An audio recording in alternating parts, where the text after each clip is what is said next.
Siap. Assalamualaikum warahmatullahi wabarakatuh. Waalaikumsalam warahmatullahi wabarakatuh. Apa kabarnya anak-anak? Baik. Baik, alhamdulillah. Masih semangat? Semangat. Masih tetap jaga kesehatan?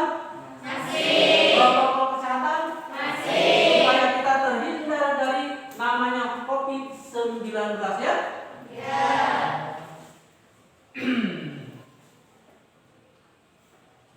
Sebelumnya, Bapak akan mengabsen dulu.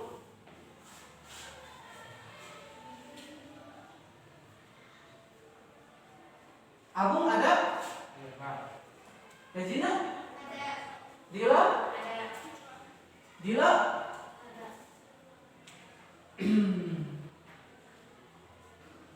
Semuanya hadir ya?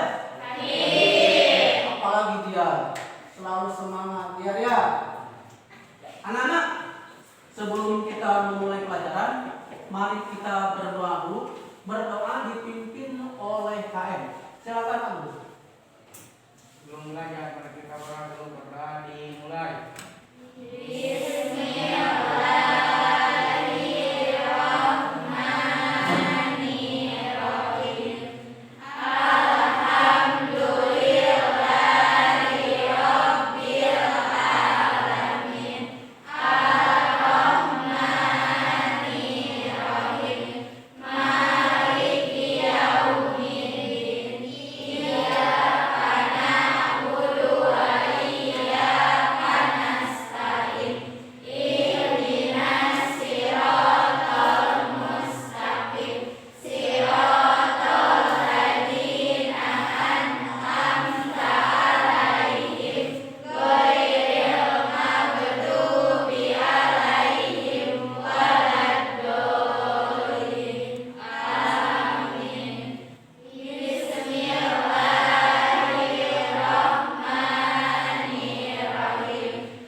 Mudah-mudahan dalam pembelajaran kita mendapat berkah dan rahmat dari Allah Subhanahu wa taala supaya dalam pembelajaran ini pelajaran yang kita bahas akan masuk pada otak kita ya. Untuk selanjutnya sebagai wujud rasa cinta kepada tanah air kita menyanyikan lagu Indonesia Raya. Silakan dipimpin oleh dia. Siapa? Ayo. Silakan.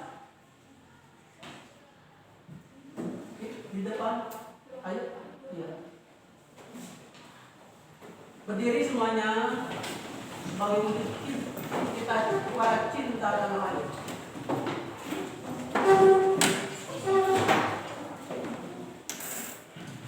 Mari kita menyanyikan lagu wajib nasional tanah air Indonesia Raya.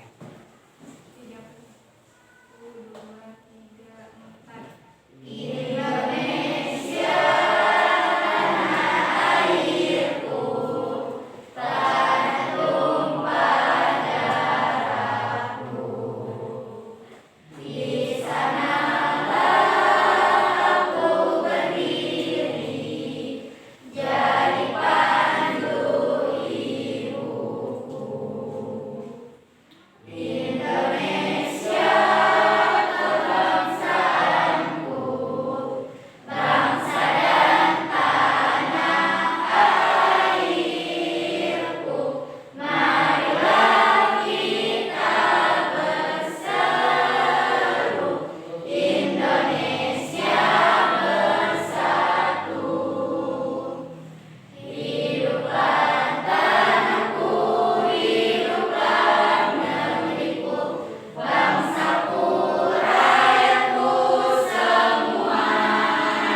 slogan dan poster ya?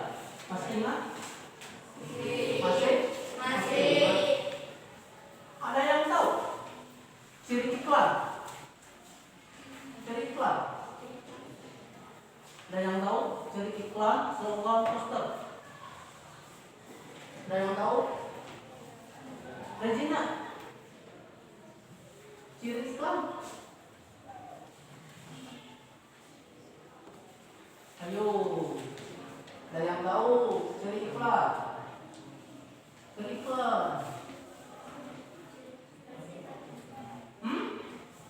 Ciri iklan bersifat Umum. kalau slogan? Slogan? Kan slogan kata-kata singkat ya. Kalau poster? Poster kan Kata-kata gambar. Kalau iklan? Kalau iklan? Gambar, gerak, suara. Bisa di kan ada iklan di koran, ada iklan baru, iklan mau. Nah, pada pertemuan sekarang ini kita akan membahas tentang teks eksposisi. Ya, teks eksposisi. Teks eksposisi. Sudah siap? Kamu siap dong? Ada yang di pertemuan ini 3.5 ya, mengidentifikasi informasi teks eksposisi berupa artikel ilmiah populer dari koran majalah yang didengar dan dibaca. Yang keterampilannya menyimpulkan isi teks eksposisi artikel ilmiah populer dari koran majalah yang didengar dan dibaca. Kemudian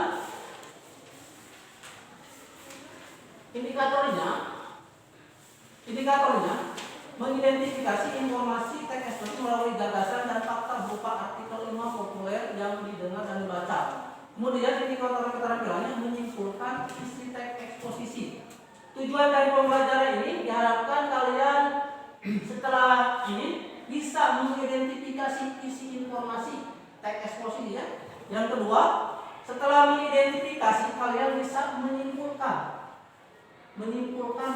isi teks eksposisi itu ya. Paham?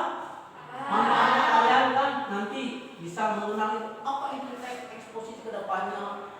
Ya, manfaat yang didapat bisa membuat teks eksposisi, bisa mengetahui apa itu ciri-ciri teks eksposisi. Ya. Ya. Lanjut. Bisa? Ada yang bisa membaca? Bisa membaca? Coba satu yang ini dibaca oleh satu orang, yang saudara baca oleh satu orang ya. Coba bisa dilihat. Yang ini coba baca. Betul. Coba kalau misalnya dia nerobos lampu merah, Bisa sama ini. terus kecelakaan, Alim. membahayakan pengendara lain juga. Kan apabila kalau bunga pakai helm bisa beresiko kena benturan di kepala. Jawab. Padahal kan bagi pengendara yang nggak mematuhi peraturan lalu lintas itu bisa dikenakan sanksi. Kalau kenapa masih banyak yang nggak takut ya? Jawab lagi. Mungkin salah satunya karena etika dan toleransi pengendara yang masih rendah. Mereka masih egois dan semaunya sendiri tanpa memikirkan orang lain. Benar juga sih, bisa jadi mereka belum begitu paham dengan arti dari lampu lalu lintas. Jadi perlu diadakan sosialisasi ke masyarakat tentang pengetahuan akan lampu lalu lintas dan pentingnya mematuhi peraturan lalu lintas.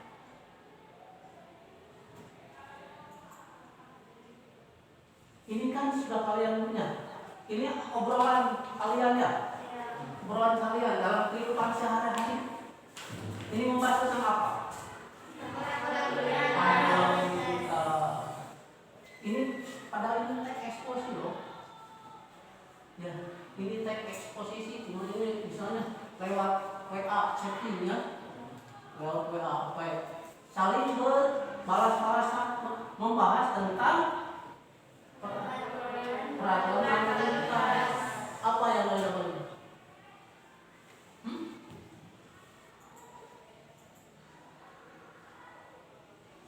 Jadi apa definisi teks eksposisi itu? Ada yang tahu?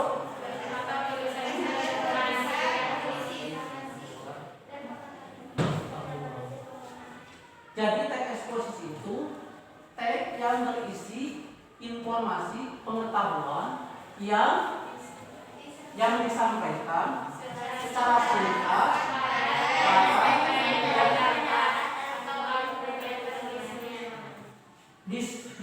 dibubuhi dengan fakta ya. Jadi teks yang berisi informasi yang disampaikan secara singkat padat disertai dengan argumen penulisnya. Coba dilihat. Kita lihat percakapan yang di atas ya. Pada persamaan tersebut mereka saling berbagi informasi mengenai bahaya dari pengendara yang tidak mematuhi peraturan lalu lintas. Di antaranya bisa terkena sanksi dan berpotensi mengalami kecelakaan jika kita tidak mematuhi lalu lintas. Nah, dalam percakapan tersebut jika hal yang menjadi penyebab masalah tidak patuh pada peraturan lalu lintas adalah kurangnya etika, toleransi dan pengetahuan terhadap rambu lalu lintas.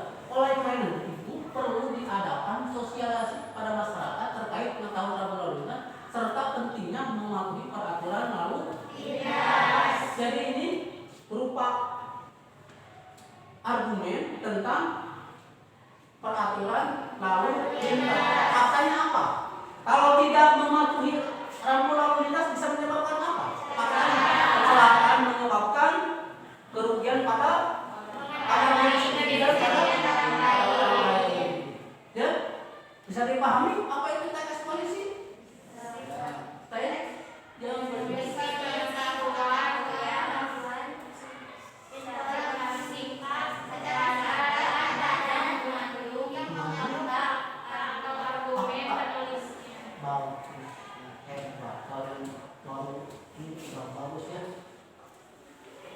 Lanjut.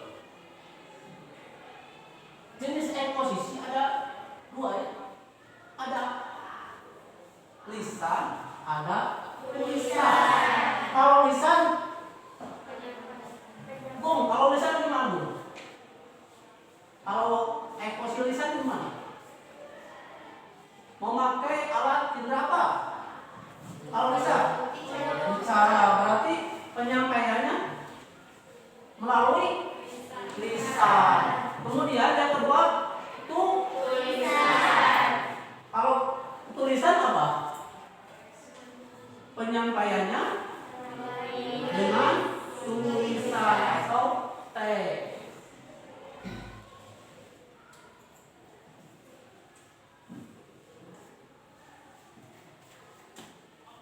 Ciri-ciri teks eksposisi. Ciri utama dalam teks eksposisi, ciri utama teks eksposisi itu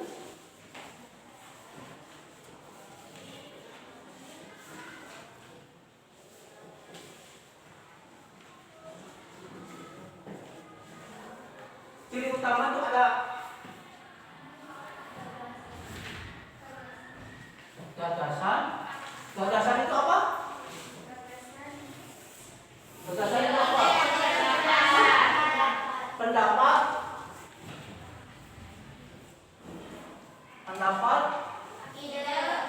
ide, gagasan, komentar,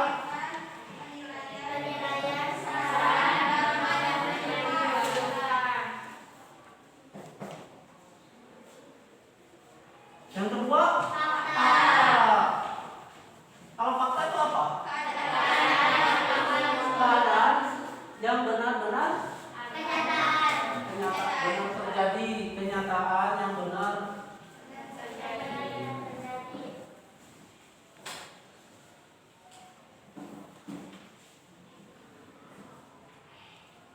terjadi. Jadi unsur utama teks eksposisi ada dua, gagasan dan fakta. Gagasan itu kan mau ide pokok, gagasan utama, apalagi ide pokok, gagasan utama, topik utama, sama-sama saja, ya. Gagasan pokok, ide pokok, terus apa lagi? Kalimat utama, gagasan utama, sama-sama saja itu mengenai beda gagasan, sama-sama gagasan pokok. Ada gagasan pokok, ada gagasan menjelaskan dari gagasan utama. Biasanya dalam gagasan penjelas itu disertai dengan fakta, ya. Dalam gagasan diumum dengan fakta.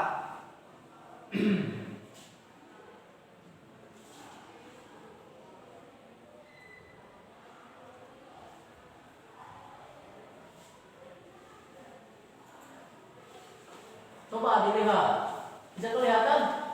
Bisa.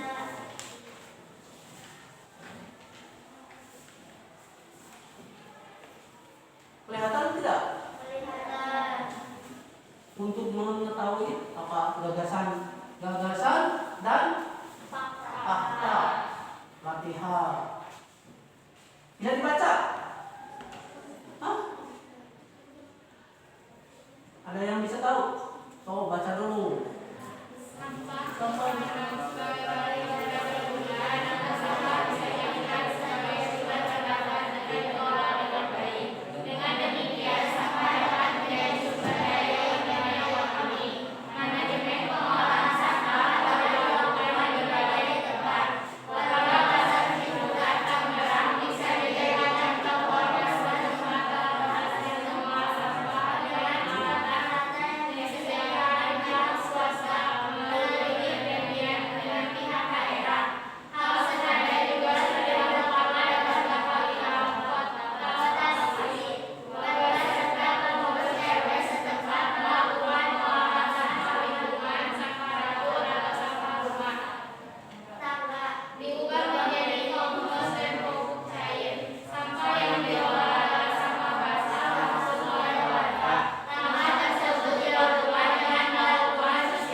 Mengidentifikasi gagasannya di mana? Ada yang bisa?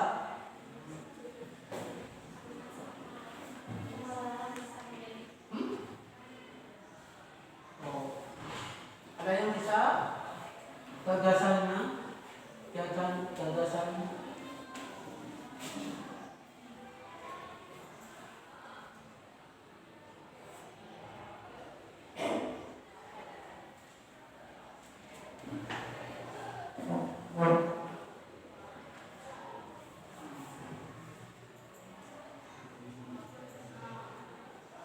Ada yang bisa?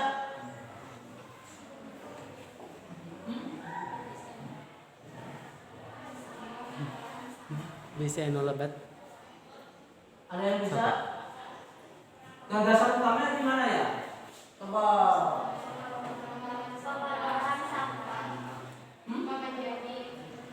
sampah bisa dijadikan sumber pendapatan. Sampah bisa dijadikan sumber pendapatan jika dikelola dengan baik. Ini. Ya, coba lihat. Nah, di kalimat kedua dan ketiga pada paragraf pertama penulis menyampaikan gagasan bahwa sampah bisa jadi sumber pendapatan yang bernilai ekonomi jika dikelola dengan baik. Dalam hal ini secara gak langsung penulis mengajak pembaca untuk menyikapi masalah sampah yang sedang dibahas pada wacana di atas. Ya. Kemudian penulis memberikan ada fakta ya, faktanya di paragraf kedua ya, bahwa warga Pasar Ciputat di Kaliabang telah berhasil melakukan pengolahan sampah lingkungan. Sampah dapur dan rumah tangga diubah menjadi kompos dan pupuk cair yang dapat dijual ke instansi pemerintah maupun swasta. Ya, seperti kita ya, sampah tiap hari tiap hari di sekolah, sampah plastik, sampah kayak banyak. Jadi kita harus bisa mengelola sampah menjadi itu kompos. Sudah dilaksanakan di rumah dan sampah. Hati-hati kalian anak sekolah ya, jangan membuang sampah sembarangan. Harus buang sampah pada tempatnya, pada temannya. Tempatnya dan temannya kan sama-sama sampah. Ya. Sama-sama sampah. Ya. Bisa dipahami gagasan dan fakta. Gagasan yang menjadi dasar sebuah wacana ya, gagasan itu. Fakta sesuatu yang benar-benar terjadi ada kenyataannya. Ya. Ini tadi kan kenyataannya ya, dari yang tidak mentaati peraturan lalu lintas bisa menyebabkan kecelakaan. Ya.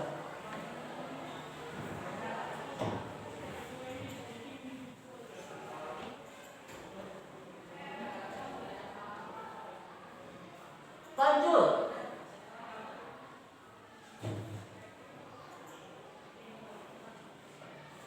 Sudah sampai di sini paham bedanya gagasan dengan fakta? Paham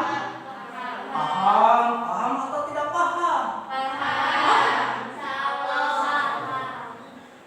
Jadi ciri teks eksposisi itu ada berapa? 2. Yang satu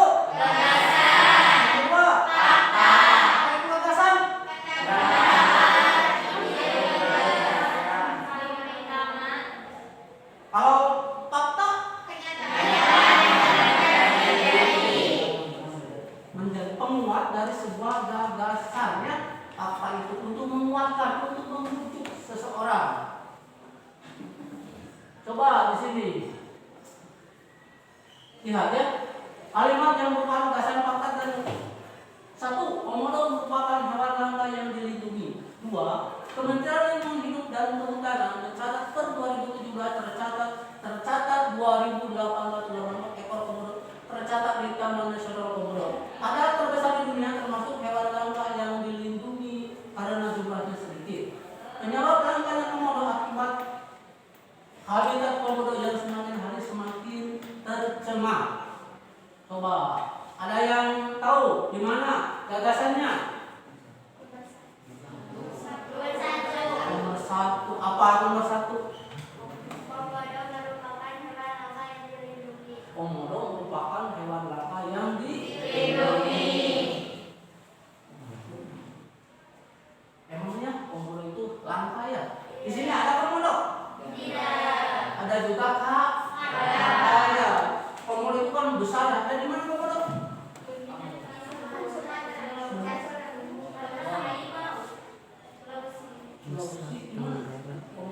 Komodo yang besar ya.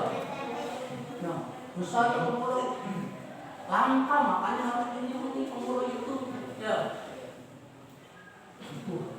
Dari 2017 sudah 2.800 ekor tercatat di Taman Nasional. Ada terbesar di dunia ya. Tadi gagasannya ada komodo merupakan hewan langka yang dilindungi. Coba, ada yang tahu faktanya poin berapa? Poin 2 apa?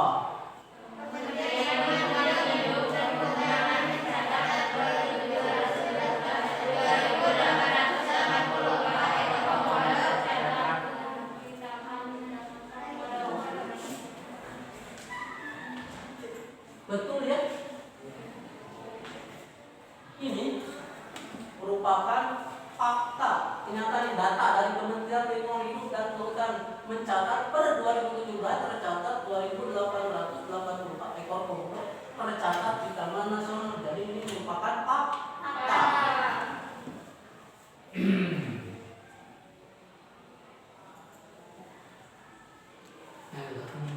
Betul apa yang kau lihat? Ya. Lanjut, kita ke pola pengembangan eksposisi. Ya, pola pengembangan eksposisi.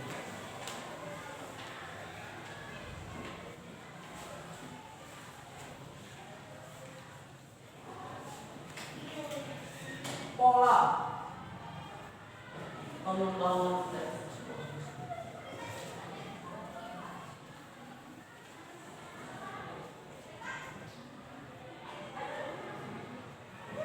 Yang pertama, pola umum khusus, ya, pola umum khusus atau dalam istilahnya disebut juga paragraf deduktif. Apa itu paragraf deduktif? Ada yang tahu?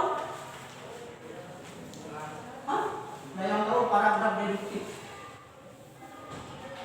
Hah? Paragraf, ada yang tahu? Paragraf deduktif. Paragraf deduktif aku lihat. Ayo dong. Paragraf deduktif itu paragraf yang gagasan umumnya berada di awal paragraf. Terus diperjelas dengan paragraf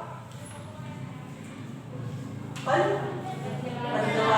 Jadi paragraf deduktif itu gagasan pokoknya ada di awal kalimat atau awal paragraf, diikuti oleh kalimat penjelas. Yang kedua,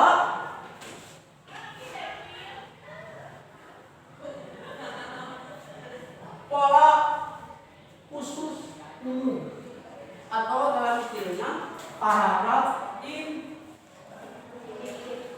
Paragraf induktif itu paragraf yang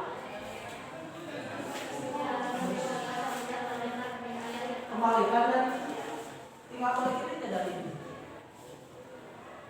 Paragraf ini itu paragraf yang gagasan penjelasnya ada di awal paragraf, diikuti oleh kesimpulan di akhir paragraf. Jadi paragraf gagasan utamanya ada di akhir berupa kesimpulan. Paragraf induktif. Ya. Yang ketiga, paragraf ilustrasi.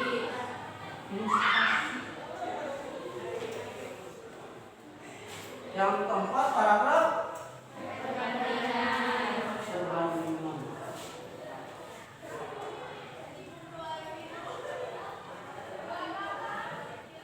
Misalnya gimana nih paragraf ilustrasi? Dan bisa ilustrasi.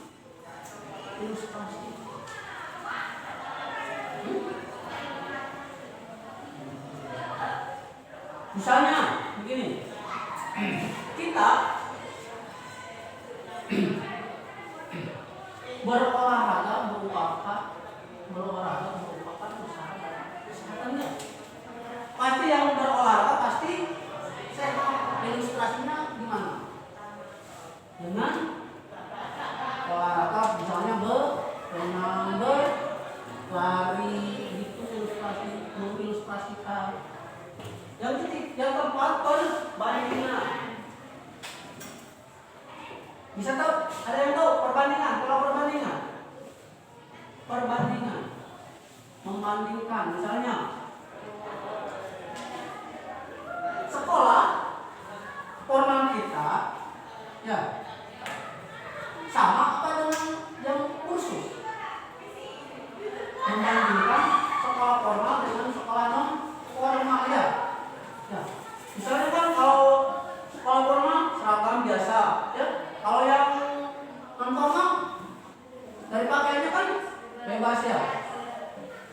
Terus kalau ini kan sekolah formal tiap hari dari Senin sampai Jumat kita belajar. Kalau sekolah non formal kan kadang tidak tentu, ya, jadwalnya. Jadi itu pola perbandingan. Lanjut.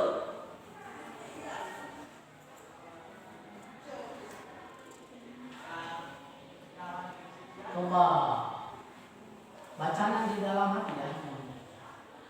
Ini termasuk pola apa? Meskipun bukan termasuk minuman kesehatan, kopi memiliki efek yang baik untuk ini. Penelitian terbaru di negeri Cappuccino, Italia, menguatkan fakta. Kalau Pluto dari Universitas Ancona menjelaskan, senyawa yang terkandung di dalam kopi menghentikan bakteri yang menempel di sintesis. Senyawa tersebut juga efektif membasmi bakteri yang bisa langsung merusak gigi. Pola apa ini?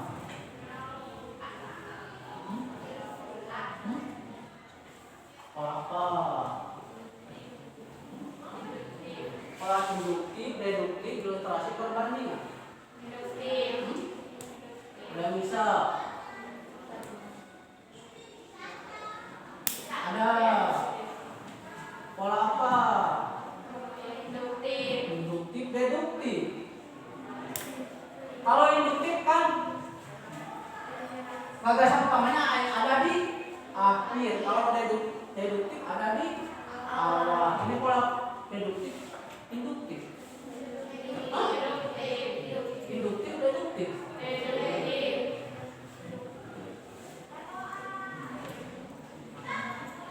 Pola deduktif.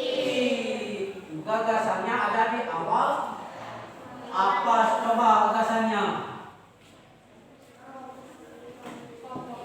Kopi memiliki efek yang baik untuk gigi. Itu gagasan utamanya. Ada faktanya enggak? Ada apa?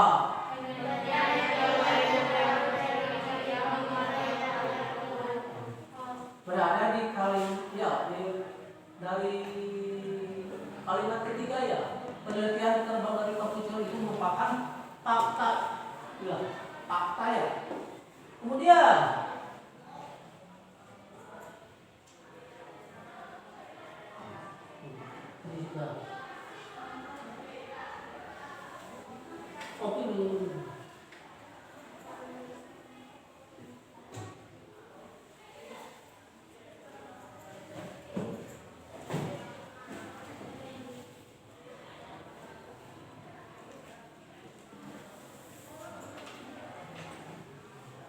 lanjut.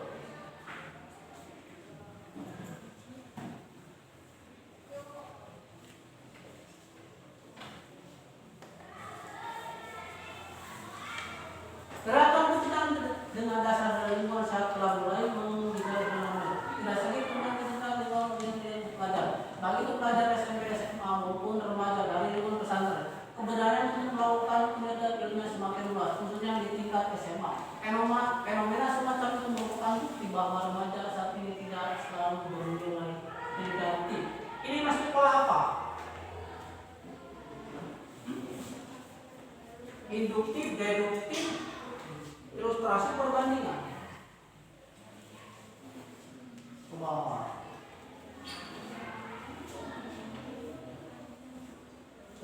Masuk pola apa? Pola?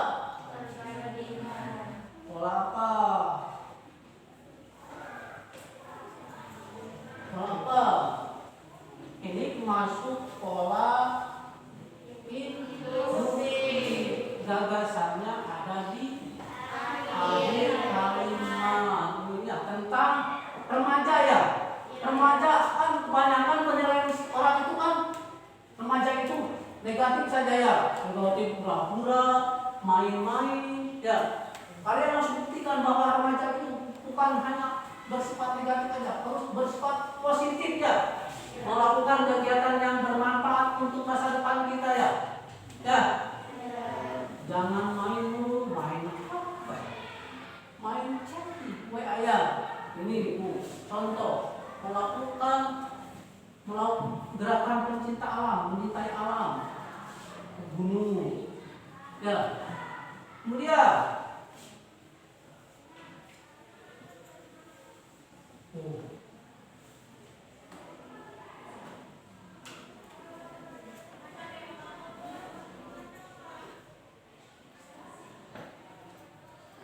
ini olahraga merupakan rangkaian kegiatan yang mendatangkan badan. Pasalnya dengan berolahraga kita dapat mencegah penyakit. Misalnya dengan berolahraga, misalnya dengan berenang, olahraga dilakukan dengan baik sangat berguna menyehatkan kesehatan paru-paru dan bernafas. Selain itu semua jenis olahraga dapat menyehatkan. Ini masuk pola apa? Ilustrasi. Apa gagasannya? Gagasannya apa? Ilustrasinya dengan berenang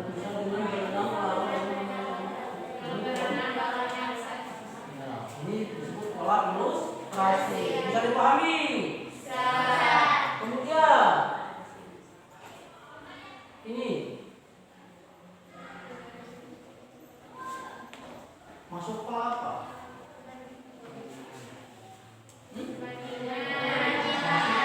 Membandingkan apa ini? Membandingkan kandungan protein pada susu kedelai jauh lebih kecil dibanding dengan susu sapi. Kalau kandungan susu kedelai berapa gram? 6,3 gram. Kalau sapi 8,2. Membandingkan antara kandungan susu kedelai dengan susu sapi. Bisa dipahami? Bisa. Apa bisa? Bisa.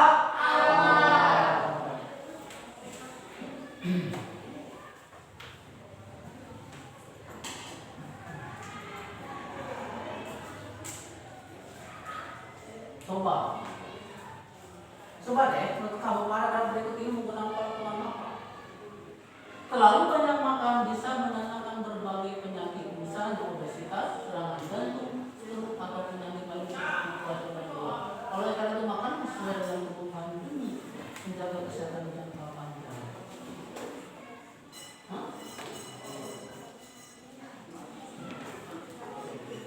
Pola apa? Pola apa? Pola umum khusus umum, perbandingan. Pola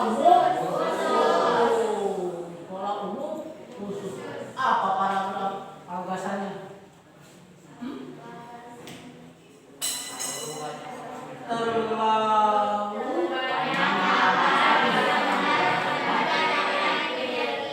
faktanya apa?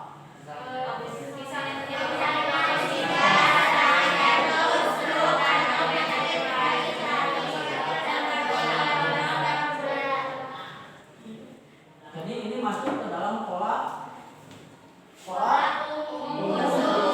atau paragraf deduktif. Bisa dipahami? Bisa. Lanjut kita ke langkah-langkah menyimpulkan ekspresi ya. Tadi kan mengidentifikasi gagasan dan fakta dan pola-pola penyajian posisi. Kali ini kita akan langkah menyimpulkan teks eksposisi ini merupakan tanah keterampilan ya, yang yang tadi ranah pengetahuan.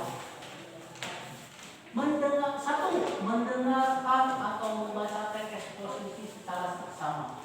Yang kedua, mencatat isi pokok dari teks eksposisi yang telah dibaca. Kemudian, menyusun kumpulan gagasan utama dari setiap paragraf dalam teks eksposisi. Mendengarkan, mendengar.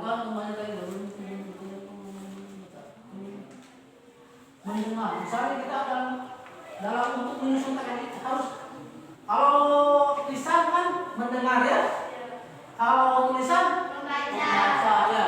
Mendengarkan atau membaca teks secara mencatat isi pokok. Isi pokok itu termasuk apa tadi? Gagasan dan fakta. Menyusun kumpulan gagasan dan fakta dari setiap paragraf dalam teks eksposisi menjadi satu bentuk kesimpulan.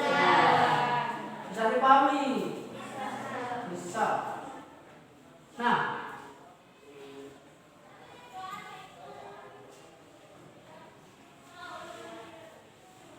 silahkan.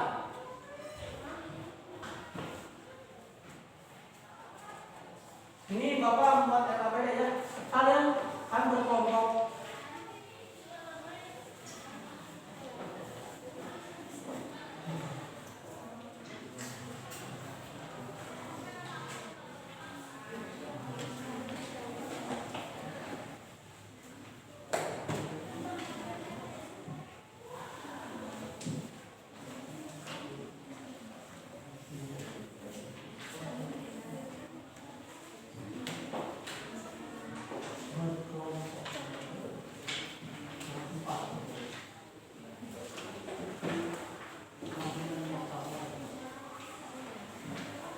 Silakan bergabung.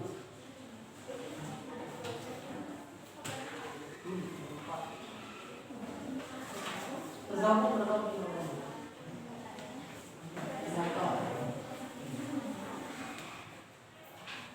Bisa dilihat di sini di bawah itu.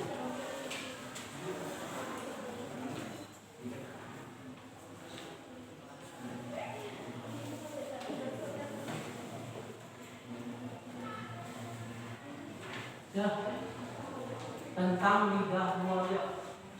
Coba kalian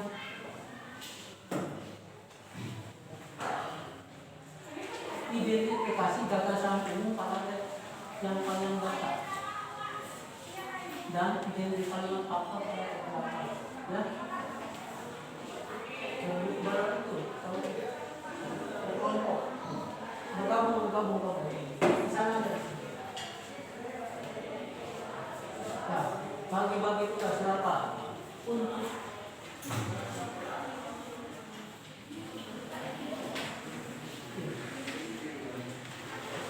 silakan.